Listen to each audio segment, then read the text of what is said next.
Message fort du président de la République depuis Paris, le professeur Dionkouda Traoré dit pardonner à ses agresseurs. Il appelle les Maliens à faire autant, vous l'entendrez tout à l'heure. Sécurité des personnes et des biens des patrouilles sillonnent depuis quelques semaines la ville de Bamako. Comment cela se passe sur le terrain? La réponse sera en fin de journal et c'est le dossier de cette édition. Bonsoir à tous et bienvenue à ce journal. Je pardonne à mes agresseurs. Je demande également à tous les Maliens de se pardonner. C'est le message du président de la République depuis Paris aux Maliens après l'agression dont il a été victime. Le président Dionkouda Traoré qui place également sa confiance, comme il l'a toujours fait au Premier ministre, en ce qui concerne le rétablissement de l'autorité et le recouvrement de l'intégrité du territoire. Nous l'écoutons au micro de Aïssata Ibrahim Maïga. C'est vraiment de transmettre à l'ensemble des Maliens mes salutations. Et leur dire que j'ai traversé une dure épreuve. J'ai beaucoup souffert dans ma chair et dans mon âme. Mais comme je vous l'ai dit, ces souffrances, je les accepte volontiers. Si c'est vraiment par là qu'il fallait passer pour que le peuple malien retrouve son équilibre et que vraiment maintenant nous comprenions qu'il faut que nous nous donnions la main et que nous agissions comme un seul homme pour arriver à faire face aux grandes difficultés.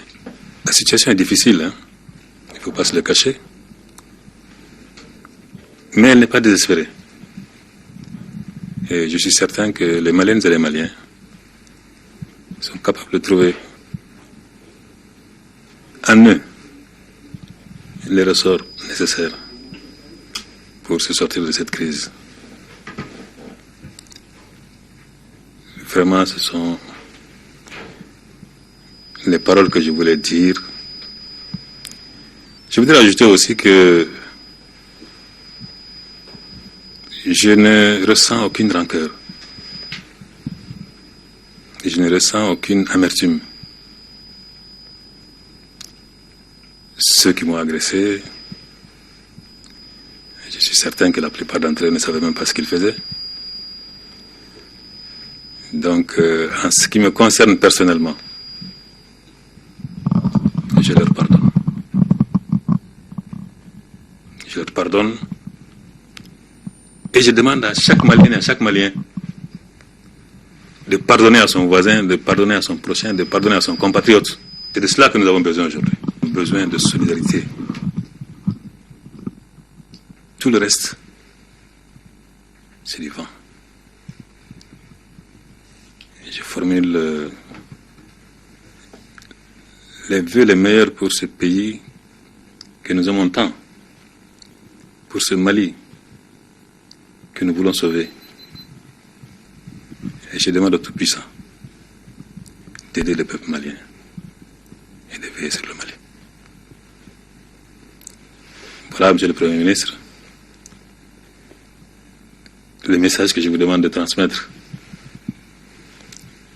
au peuple malien, à tous mes compatriotes. Je sais que votre tâche n'est pas facile. Mais je demande également aux Maliennes et aux Maliens de vous soutenir, de vous accompagner, de vous aider. Parce que la mission n'est pas facile du tout. Et je vous sais à hauteur de mission, je vous sais capable de mener tout ça comme il faut. En tout cas, je formule également à votre endroit mes vœux les meilleurs. Que le Tout-Puissant vous protège et qu'il veille sur vous. Amen. Voilà. Le moment venu, probablement, je m'adresserai solennellement au peuple malien pour lui dire un peu dans les détails comment je vois la suite des opérations. En ce qui concerne ma santé, comme vous le constatez, je vais de mieux en mieux. J'ai subi une opération au niveau du front. Suite à une fracture consécutive, je pense à un coup de marteau. Donc les chirurgiens ont dû remettre tous les os à niveau et les maintenir par 2 plaques de titane. Mais les choses évoluent très favorablement.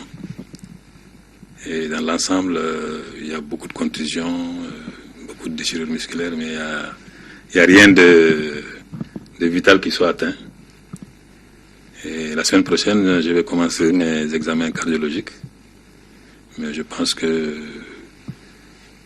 disons, il faut rendre grâce à Dieu.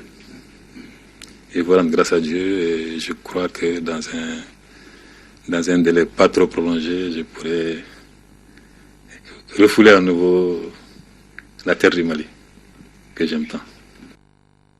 Et on les souhaite vivement. En convalescence à Paris, le président doit commencer la semaine prochaine. Il l'a dit tout à l'heure, d'autres consultations. Le Premier ministre Cheikh Modibo Diarra était donc allé voir le président de la République à Paris. Il est rentré hier soir après avoir longuement discuté avec le président. Le Premier ministre se dit optimiste et demande à tout le peuple malien de faire des bénédictions. Il l'a dit au micro de Aïssata Ibrahim Maïga. J'ai été agréablement surpris par la vitesse avec laquelle il est en train de se remettre de tous les problèmes de santé qu'il a. Il a recouvré presque totalement, n'est-ce pas, les fonctions motrices de ses mains, de ses doigts qu'il avait un peu perdu suite au choc qu'il a reçu sur son front. Je me suis réjoui de tout cela et j'attends avec impatience, n'est-ce pas, la semaine prochaine, quand il va maintenant aller voir les cardiologues. J'attends avec impatience la bonne nouvelle que les cardiologues nous disent que tout va bien au niveau de son cœur et que donc c'est juste une question de faire périodiquement des visites de routine par rapport à tout ce qui est traumatisme crânien qu'il a subi et aussi, n'est-ce pas, sa convalescence. Mais en ce moment, on saura qu'on est sorti complètement du danger. J'ai bon espoir et je demande à tout le monde de continuer à prier pour que vraiment nous puissions tous avoir la bonne nouvelle la semaine prochaine. Une autre étape de ce périple du Premier ministre est la Mauritanie où il était hier. Dr Cheikh Modibo Diarra a été accueilli par son homologue mauritanien au palais présidentiel. Les 2 personnalités ont évoqué la situation sécuritaire au Mali. Aïssata Ibrahim Maïga pour les détails. Il était 19h ce samedi quand le Premier ministre arrive à l'aéroport international de Nouakchott. À sa descente d'avion, il a été accueilli par son homologue mauritanien Moulay Ould Mohamed Legdaf. Salut des corps constitués, présentation des officiels et aussitôt les 2 hommes s'installent au salon d'honneur de l'aéroport et se prêtent aux questions des journalistes. Le Premier ministre mauritanien qui place ce voyage de son homologue malien dans le cadre des concertations habituelles entre les 2 pays. Le Mali et la Mauritanie sont liés par l'histoire, la géographie, l'intérêt commun, l'avenir commun. Nous sommes pour l'intégrité du territoire du Mali, la paix, la sécurité, et nous œuvrons dans ce sens avec nos amis maliens. À ce jour, 72 240 réfugiés maliens sont recensés en Mauritanie, un pays qui se dit donc prêt à accompagner le Mali dans la recherche de solutions idoines. Avant de s'envoler pour Bamako, le Premier ministre Cheikh Modibo Diarra a été reçu au palais par le président mauritanien Mohamed Ould Abdelaziz. Faisons maintenant le bilan de cette visite de 5 jours qui a conduit le Premier ministre à Alger, Nouakchott et Paris. Et dans ces 3 capitales, Dr Cheikh Modibo Diarra a prôné le dialogue d'abord avant la violence pour chasser les terroristes et autres bandits du nord du Mali, option à laquelle adhèrent les autorités des pays visités. Le point avec Aïssata Ibrahim Maïga. Parti de Bamako le mardi après-midi, le Premier ministre a regagné le pays ce dimanche vers 2 h du matin. Une mission qu'il a conduite dans 2 pays du champ, à savoir l'Algérie et la Mauritanie, avec comme objectif échanger avec les autorités de ces 2 pays sur l'insécurité au nord du Mali. J'ai entrepris des voyages récemment qui m'ont conduit en Algérie, Et ensuite, j'ai fait une escale de 6 heures à peu près à Nouakchott. Tous ces 2 voyages avaient pour objectif d'aller d'abord m'acquérir de la position de ces 2 pays par rapport à l'option que moi j'ai retenue finalement pour la résolution de la crise au nord du Mali. Et les échanges ont été très très fructueux et j'ai été très agréablement surpris de voir le même enthousiasme, mais surtout un alignement parfait entre ma façon de voir la situation du Nord et ses solutions potentielles et la leur. Situation sécuritaire qui se caractérise non seulement par la présence de terroristes et de narcotrafiquants dans la zone, mais aussi par celle de bandits armés qui aujourd'hui occupent les 3 régions du nord du pays. Alors, quels moyens pour permettre au Mali de recouvrer l'intégrité de son territoire national? Moi, mon option n'est pas le dialogue d'abord et la force ensuite. Mon option est une option où les 2 vont simultanément ensemble. Pour cela, le Mali a besoin du soutien des pays du champ. Il s'agit de l'Algérie, du Niger et de la Mauritanie, réunis au sein du CEMOC, le comité d'état-major opérationnel conjoint, une structure dont la mission essentielle consiste à combattre ces forces du mal dans la bande sahélo-saharienne. Les gens ont trouvé ça très sensible et très bon comme approche. Et en même temps, se sont dit disposés effectivement à jouer leur part du jeu. D'autant plus que une structure dont le fondement juridique avait été mis en place existe déjà. Il s'agit du CEMOG, qui est une espèce d'état-major opérationnel des pays du champ, c'est-à-dire des 4 pays, la Mauritanie, le Mali, le Niger et l'Algérie. Donc c'est sur ça que nos conversations ont porté. Il y a un sommet de la CEDEAO le jeudi d'après qui se tiendra à Yamoussoukro. Et dès que je finirai ce sommet-là, je trouverai 2 ou 3 jours pour justement aller à New York, saisir le Conseil de sécurité pour aller vraiment leur expliquer le cas du Mali et profiter de cela pour les saisir par rapport à une résolution de frappe par rapport au nord du Mali. Ce séjour du Premier ministre à l'étranger l'a également conduit à Paris, dans la capitale française. Le Premier ministre est allé voir l'état de santé du président de la République, Dioncounda Traoré. Le docteur Cheikh Modibo Diarra, toujours à Paris, a eu une rencontre avec le ministre français des Affaires étrangères, Laurent Fabius. Un entretien capital selon le chef du gouvernement, car, a-t-il dit, la France, qui est d'abord le premier partenaire historique du Mali, est aussi membre des 5 pays du Conseil de sécurité des Nations Unies avec droit de veto. C'était vraiment une occasion extraordinaire qui nous avait été donnée. Parler surtout des besoins du Mali. De quoi nous avons besoin, de quel genre d'aide nous avons besoin et quelles sont les structures qui existent comme le CEMOG. Quand cette bataille est finie, il va falloir sécuriser la place. Et pendant cette bataille, il va falloir sécuriser, n'est-ce pas, les frontières autour du théâtre de bataille pour que ces gens n'aient pas moyen de se replier dans les pays voisins qui ne soient pas concernés par justement cette résolution. C'est tout ça qu'il fallait discuter, mettre ça dans le contexte de structures qui existent ou de structures qu'on a besoin de créer. Ces besoins vont de l'appui logistique à la formation des officiers supérieurs pour la libération et la sécurisation des différentes localités sous occupation. Autre sujet, le Parlement des enfants en collaboration avec l'Association pour la promotion des jeunes et enfants communicateurs a célébré hier après-midi la journée de l'enfant africain sous le signe de l'exploitation des enfants, un crime. Dénonçons les coupables. Au menu de cette journée, une marche de 200 mètres couronnée par le lâcher de colombes en face de la Cité des enfants et puis une table ronde sur la situation des enfants vivant dans le nord du Mali et ceux victimes d'exploitation sexuelle. À la fin de la cérémonie, la présidente par intérim du Parlement des enfants a remis un document de plaidoyer sur l'exploitation sexuelle des enfants à la ministre de la Promotion de la Femme, de l'Enfant et de la Famille. Fatoumata Koné était présente. Son reportage. Le slogan scandé au cours de cette marche, c'est la paix, carton rouge à l'exploitation sexuelle des enfants. C'est par ce cri de cœur que les enfants du Parlement et ceux de l'Association pour la promotion des jeunes et enfants communicataires, APEJEC, ont voulu célébrer la journée de l'enfant africain. Après la marche, l'APEJEC, à travers une journaliste en herbe, a animé une table ronde axée sur l'exploitation sexuelle des enfants, les conséquences des viols, la situation des enfants vivant dans le nord du Mali et ceux victimes d'abus sexuels. L'assistance a eu droit à une poésie en bambara sur la problématique de l'exploitation sexuelle des enfants, des sujets accrocheurs similaires au thème national. Pour cette 22e édition 2012, le thème national adopté est « Appel urgent en faveur des enfants du Nord Mali ».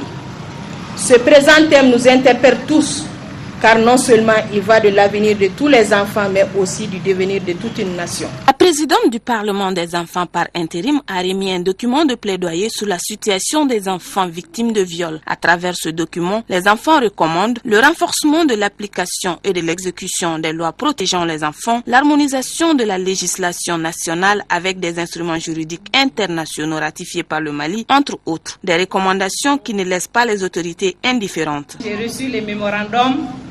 J'en prends acte et nous allons éviter d'écouter, nous allons agir. A rappeler que la journée de l'enfant africain est un devoir de souvenir à la mémoire des enfants de Soweto tombés sous les balles du régime raciste de l'Afrique du Sud le 16 juin 1976. De son côté, l'association Femmes Leadership et Développement Durable a célébré la journée de l'enfant africain hier à travers une conférence débat sur les violences faites aux femmes et aux filles. C'était à la Maison des Femmes de Bamako. Il s'agissait par cette conférence d'attirer l'attention de la communauté internationale sur les différentes agressions subies par les femmes et les jeunes filles dans le nord du Mali. Cette cérémonie consacre le lancement officiel des activités de plaidoyer de cette association. Nous parlons toujours de cette journée de l'enfant africain célébrée hier. L'association malienne pour la promotion de la jeune fille a initié une tribune d'expression des tout-petits qui interpelle les autorités à ramener la paix dans les régions du nord du Mali. C'était au centre de football Fort Hope de Baguineda. Également, l'attention des autorités a été attirée sur la situation des enfants handicapés. Le reportage de Boubacar Sissoko.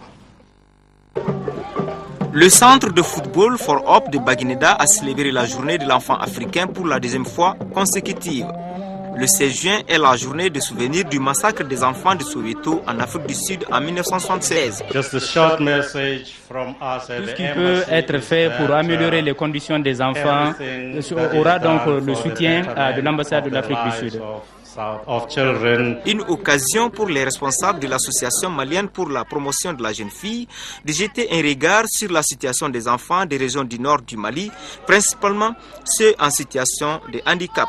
Une préoccupation sur laquelle les enfants attirent l'attention des autorités maliennes. Il y a d'autres enfants, nos frères, nos sœurs qui souffrent au nord. Nous leur disons que nous partageons leur douleur, leurs cris, leur peur. La prise en compte des questions d'enfants handicapés constitue aujourd'hui une question de justice sociale et d'investissement pour l'avenir de la société. Les différents jeux et prestations des tout-petits interpellent également les adultes à prêter une attention particulière pour l'épanouissement des enfants. Un épanouissement qui doit se faire dans un environnement sans guerre, estiment les enfants.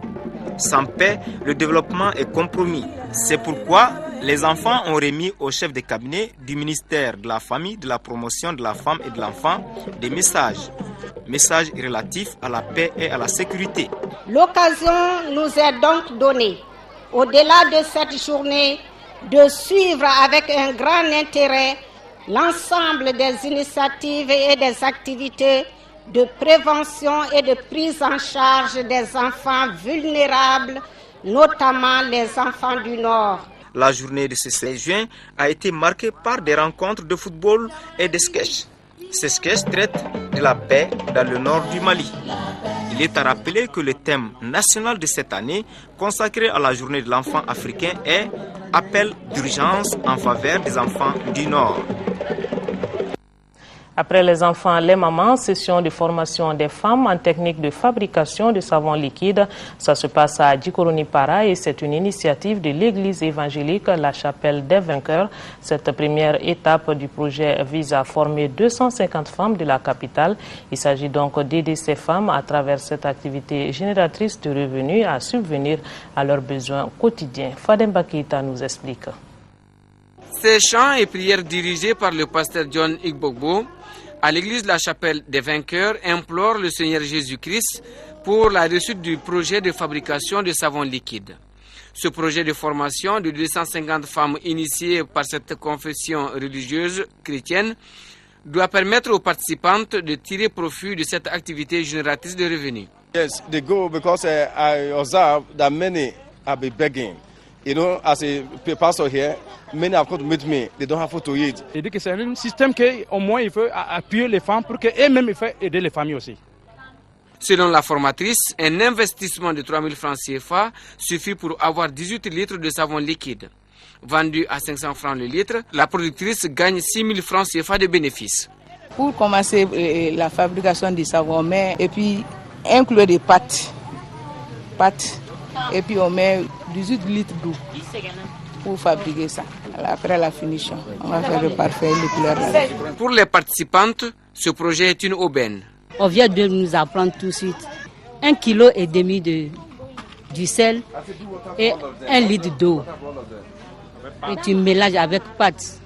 Finalement, tu mélanges avec la couleur que tu veux. Je vais pratiquer ça chaque fois, je vais préparer ça chaque fois puisque je puisse trouver un peu de sous. La fabrication d'autres types de savons sera aussi prise en charge par le projet. C'est au bénéfice de toutes les femmes du district de Bamako et environ sans discrimination religieuse. Et nous en venons au dossier de cette édition. Bamako retrouve progressivement ses activités nocturnes. On ne vous l'apprend pas, les récents incidents ont occasionné un véritable problème sécuritaire dans la ville. Prolifération d'armes, vols qualifiés ou encore attaques à main armée. Et pour y faire face, depuis quelques semaines, les forces de sécurité du district sont fortement mobilisées tous les soirs. Des patrouilles sont organisées pour assurer la sécurité des personnes et des biens. Comment cela se passe sur le terrain? Que pensent les noctambules de ces opérations? Pour en savoir davantage, Adama Kamara et Ibrahima Traoré se sont promenés toute la nuit avec les forces de l'ordre. Suivons cette enquête. Bamako et ses noctambules dans la sécurité maximale après les récents événements qui ont secoué la ville. La stricte mesure est en vigueur depuis quelques semaines. Ce soir, c'est une patrouille de grande envergure qui est organisée. Elle mobilise l'ensemble des forces de sécurité du district. Tout part de là, au groupement mobile de sécurité, où s'effectue le traditionnel regroupement de tous les éléments.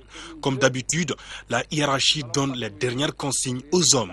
On vous demandera, comme d'habitude, d'être très correct sur le terrain, procéder à des fouilles systématiques de tous les engins et aussi au cours des patrouilles comme on le fait habituellement, interpeller tous suspects, trouver 100 pièces d'identité et au besoin les conduire dans les unités les plus proches. Le message est donc clair, il est 0 heure. Cap sur le district et ses environs, partagés en 4 secteurs. La patrouille est mixte. À bord de chaque véhicule se trouve la police, la garde et la gendarmerie nationale. Nous suivons tout d'abord l'équipe chargée du secteur 2, c'est-à-dire les communes 3 et 4. Dispositif en place. Voilà, tu te mets en position. Pas de contrôle, tu te protèges. Non, là. Le dispositif en place, ça consiste à mettre 3 éléments en amont, 3 éléments en avant et au milieu, il y a aussi un autre dispositif de contrôle.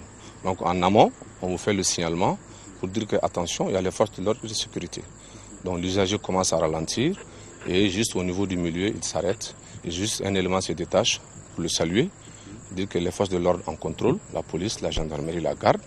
Et tout de suite, on demande aux citoyens son permis de conduire si c'est un engin à 4 roues. Et immédiatement, on procède aux fouilles systématiques du véhicule à la recherche d'armes. Nous retrouvons le même dispositif partout en commune 1 et 2. Des éléments sont positionnés au niveau de tous les points stratégiques du secteur. Au même moment, quelques véhicules patrouillent dans les rues. Tout est mis en œuvre pour détecter le moindre suspect.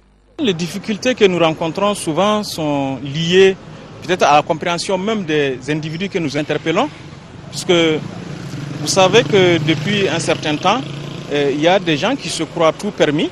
Donc cette catégorie de personnes, ce sont des gens qui sont vraiment réticents à tout contrôle. Par contre, il y a des gens des bons citoyens, qui vraiment trouvent cela normal. Ils se prêtent vraiment à tout ce que nous demandons d'eux et il y a sans problème.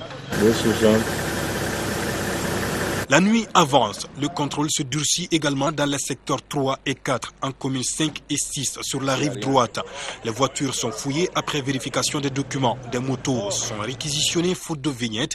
Les interpellations se multiplient également.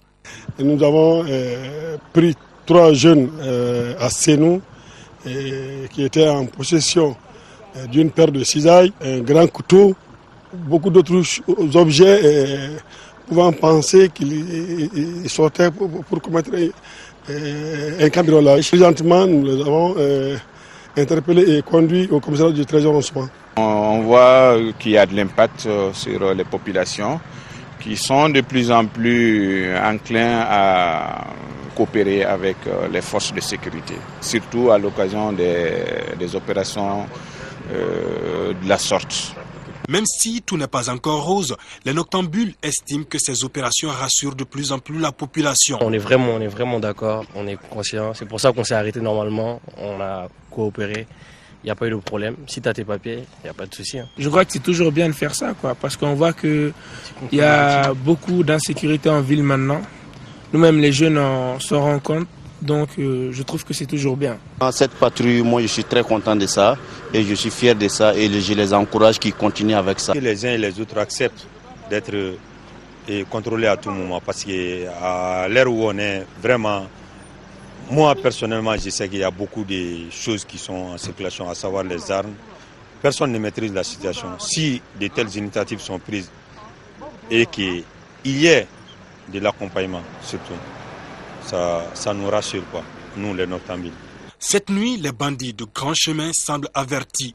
Aucune équipe de cette patrouille de grande envergure n'a retrouvé la moindre arme en notre présence.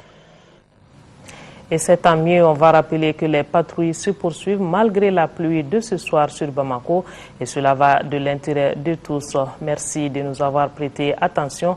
Nos pensées vont à nos compatriotes des régions du nord du Mali vivant sous occupation. Nous sommes de cœur et d'esprit avec vous. On ne vous oublie pas. Merci. Bonsoir.